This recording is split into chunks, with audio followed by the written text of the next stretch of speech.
Sir amendment को वापस नहीं किया जा सकता, क्योंकि उस अमेंडमेंट में वापस करने के लिए ज़ाहिर बात है कि नेशनल असम्बली में केस जाएगा, नेशनल असम्बली में अमेंडमेंट होंगी, और नेशनल असम्बली में जब अमेंडमेंट होती है तो लॉ पास होगा, लेकिन IMF उसमें सबसे बड़ी रुकावट होगा।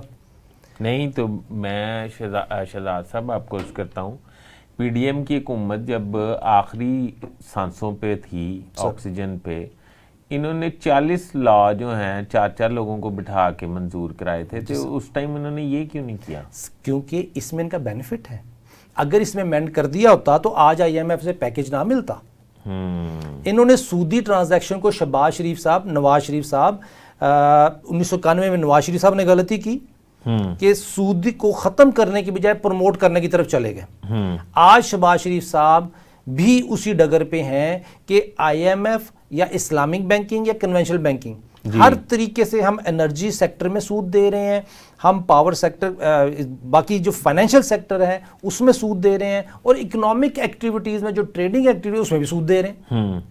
सूद से हमने बाहर निकल की पॉलिसी बनानी है, लेकिन ये जो state bank of Pakistan act है, ये मदर है, ये माँ है जो सूद को प्रमोट और फरोग कर रही है।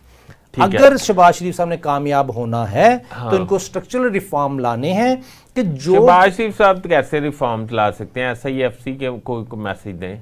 सर SIFC का लॉ इनकम्प्लीट है। SIFC बनाई गई, शहबाज शरीफ साहब ने PDM हुकूमत में बनाई, 7 army chief of army staff थे उस वक्त के, उन्होंने टारगेट किया कि हम $5 बिलियन तो ऐसे लेके आए चुटकी में।